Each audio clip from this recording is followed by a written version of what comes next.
तो आइए इस शानदार धरोहर के इतिहास पर एक नजर डालें।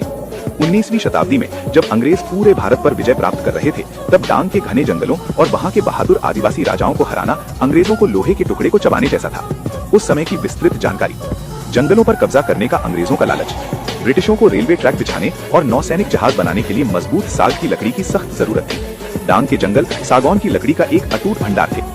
जब 1818 में मराठा शक्ति कमजोर हुई, तब अंग्रेजों ने डांग पर कब्जा करने का इरादा किया, लेकिन वहां के 5 भील राजाओं और नायकों ने उनका कड़ा विरोध किया। डांग के जंगलों में गुरिल्ला युद्ध यानी गुप्त युद्ध। अंग्रेजों के पास आधुनिक तोपें थीं, लेकिन डांगी राजाओं को जंगल का भौगोलिक ज्ञान था। 1818 से 1842 के बीच अंग्रेजों और डांगी लोगों के बीच कई झड़पें हुई। डांगी राजा गुरिल्ला युद्ध पद्धति का उपयोग करके आक्रमण करते थे, जिससे ब्रिटिश सेना परेशान रहती थी।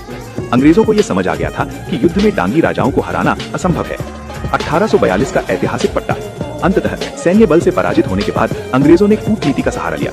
1842 में ब्रिटिश सरकार और डांग राजाओं के बीच एक समझौता हुआ। राजाओं को अपने जंगलों का प्रशासन अंग्रेजों को सौंपना था। इसके बदले में अंग्रेजों को राजाओं को हर साल एक निश्चित राशि यानी सालियाना भुगतान करना था। इस समझौते के तहत वन उत्पादों और लकड़ी की कटाई के बदले भुगतान शुरू किया गया। आपके मन में भी एक प्रश्न हो रहा होगा कि दरबार क्यों आयोजित किया गया था, तो उसका जवाब है, ब्रिटिश लोग हर साल ये भेंट देने के लिए प्रत्येक राजा के महल में जाया करते थे, जो बहुत खतरनाक और थका देने वाला काम था। इसलिए उन्होंने निर्णय लिया कि वर्ष में एक बार सभी राजाओं और वीरों को एक स्थान पर एकत्रित किया जाए, जहां उन्हें सम्मान पूर्वक वार्षिक भोज दिया जाएगा। इस भव्य आयोजन को डांग दरबार नाम दिया गया। डांग के 5 अजय राज्य। इस इतिहास की सबसे बड़ी विशेषता ये है कि इन 5 रियासतों ने ब्रिटिश सरकार के सामने पूर्ण रूप से आत्मसमर्पण नहीं किया। उन्होंने केवल जंगल का उपयोग करने की अनुमति दी, अपनी संप्रभुता नहीं। डांग के 5 राज्य। गाड़वी सबसे बड़ा राज्य, लिंगा रणनीतिक रूप से महत्वपूर्ण, तेहर, पिंपरी, वासुर्णा। ये परंपरा जो आज भी जीवित है।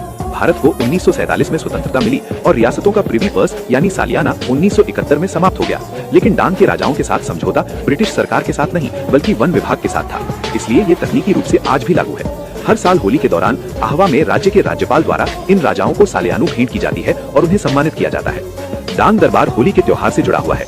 आहवा में लगने वाला ये मेला डांग के कोने कोने से आदिवासियों को आकर्षित करता है। सांस्कृतिक विरासत। ये दरबार महज एक प्रशासनिक प्रक्रिया नहीं बल्कि संस्कृति का प्रदर्शन है। डांगी नृत्य। हजारों लोग एक गोलाकार मैदान में शहनाई की धुन पर एक साथ डांगी नृत्य करते हैं।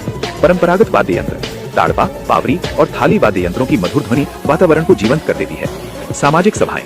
पूर्व काल में आदिवासियों की सामाजिक समस्याओं के समाधान भी इसी दरबार में लाए जाते थे।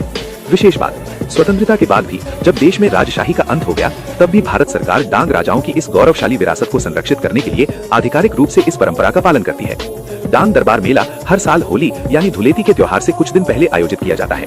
इस साल भी ये डांग दरबार होली से 5 दिन पहले से आयोजित हो रहा है। तो कौन कौन आने वाला है, कमेंट बॉक्स में लिखें।